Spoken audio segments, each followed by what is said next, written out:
free and fair elections have been held to be basic structure that can be accomplished by an independent ECI. Yes. Now, ECI can only be independent if it has independent commissioners. Now we come to the basic fact, whether the commissioners, in the manner they are sought to be appointed under the law, whether it is contrary to 14 and 324. When you open up an invitation to the court, that here we have a set of precedents which say how Parliament will probably focus attention to our observations, concerns, stated by way of norms, principles.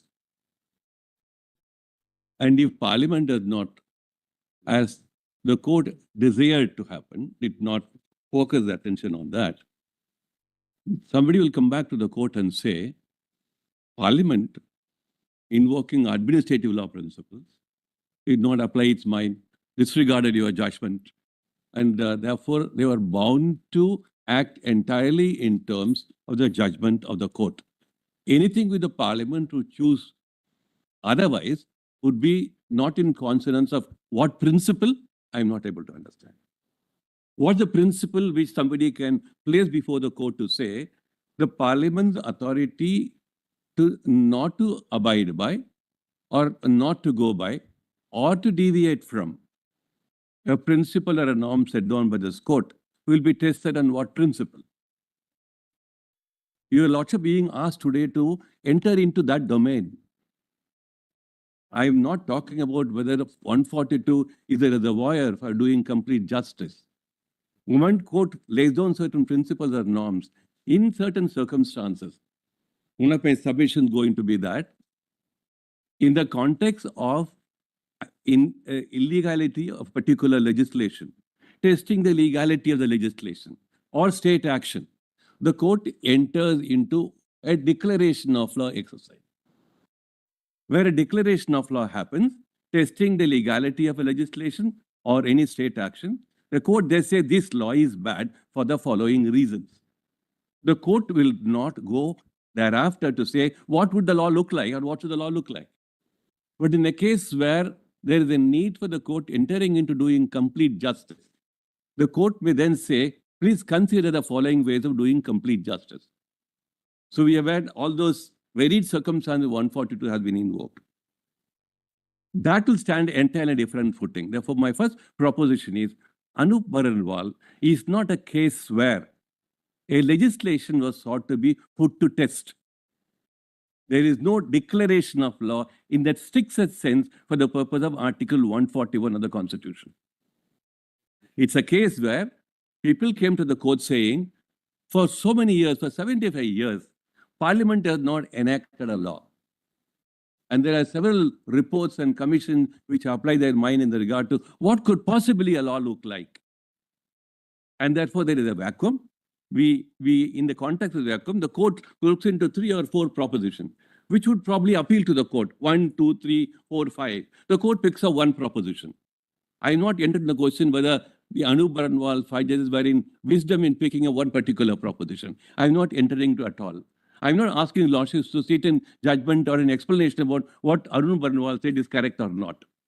But therefore, if it is not a case of, not a declaration of law, in the strictest sense of the term, then today, your lords are being asked to act as an executing court of what Anup Baranwal has said. In other words, Anup Baranwal number 1, if the lordships thought, there will be Anup Baranwal number 2. The court thought, I will beget another Anup Baranwal, where this court will sit in execution of a previous order. We are entering into a very different, I think boy doing, he is now getting into it. It's a very important question for the court. All of us are certainly concerned about free and fair election. Nobody has disagreement about that. Certainly, let us be very clear on one point. Yes. We feel that Anup Baranwal Yes. is a classic case of judicial restraint and statesmanship.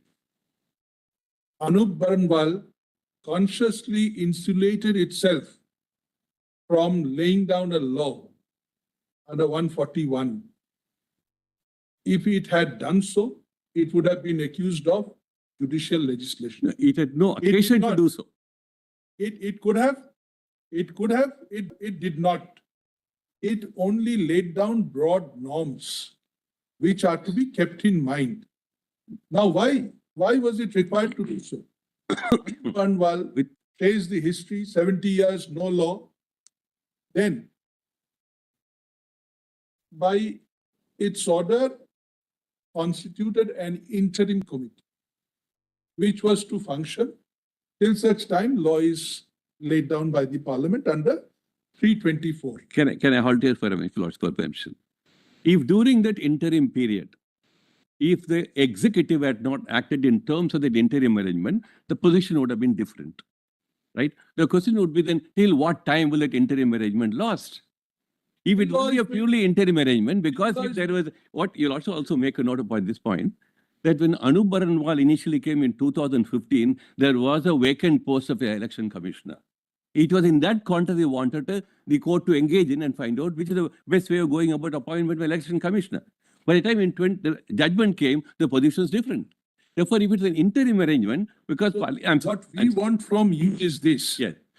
Arguments have been advanced from the side of the petitioners Sorry. challenging the law on two basic grounds. One seems to be that Anup Baranwal has been violated. We are not on that. I am also not on that. We are not on that. Yes. You will have to address us on the point that the virus is being tested on the ground of Article 14, read with 324. Free and fair elections have been held to be basic structure that can be accomplished by an independent ECI. Yes. Now, ECI can only be independent if it has independent commissioners. Now we come to the basic fact, whether the commissioners, in the manner they are sought to be appointed under the law, whether it is contrary to 14 and 324. So we are critical situation. If this law is applied the way it has been applied, they will, for all practical purposes, the only outcome will be they will lack independence. Because the judgments of this court from 1950 are eloquent on this proposition that the executive cannot call the shot as elections are concerned. It's not only Anup Baranwal, there are different other. Right? Today, so therefore, you will have to address us from that angle. I will do that. I'm not going to fighting shy of that. But some basic concern is what is bothering us. If therefore, whether we'll test the law without reference to Anup Baranwal, either we test it with the reference to Anup Baranwal at all. In which case, we close our mind to the history of entire history, what is stated in Anup Baranwal, and see as if the parliament has enacted a law for the first time today. Then it will be an entirely different way of testing this legislation. But Anup Baranwal casts its shadow, whether you like it or not, in the reasoning which you'll probably get into the adjudications matter. It just can't be kept aside. Therefore, I understand if that judgment, good or bad, right or wrong, if it is kept as a platform for a further reasoning to persuade the court to say this act is bad for the following reason, I would probably say, unless it is tested on the actual application of the law, the chief election commissioner and the election commissioners appointed have actually displayed a lack of independence in the actual functioning. The actual functioning lack of independence is different from saying, if you follow this law, perhaps you will have election commissioners who will definitely lack independence. It's a huge hypothetical, argument being placed before the court. I'll try to make good this argument, but my concern is that if we have to take this court into a, as I said, the Anup Baranwal number 2, for the sake of argument, I'm using the court is being asked to say that if there are certain precedent that tells us how legislature should have probably, apply their mind to it, legislature has not done so.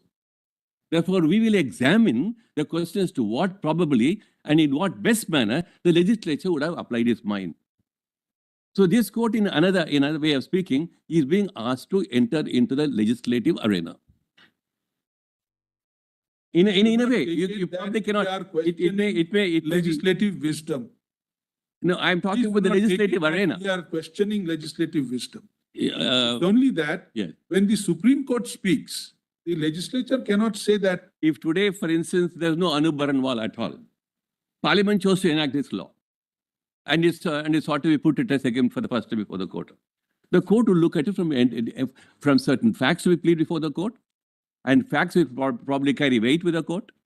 So to say that merely because for a long period of time, and for good reasons, I'm not saying discounting them, from the Constituent Assembly debates onwards, the independence of the Election Commission, there can be no other point of view on that. Nobody can say no to that proposition. But merely because the executive cannot have the exclusive stay, then how do you really test? They test the pudding. You must eat the pudding and find out whether the pudding is bad or not. Therefore, your lordship today being asked to enter into a pure legislative arena. And why is it so? On the basis of what certain set of precedents have said there, so the basis. That's going to be a very problematic area. You'll also, for good reason, say election commission, we need free and fair elections. we'll test it. Yes. We'll resume after I recess. thought I'll open up some concerns here. It's not merely a mere response to this case. It's something which is broader, very, very broad. The question of constitutional credibility also, sir.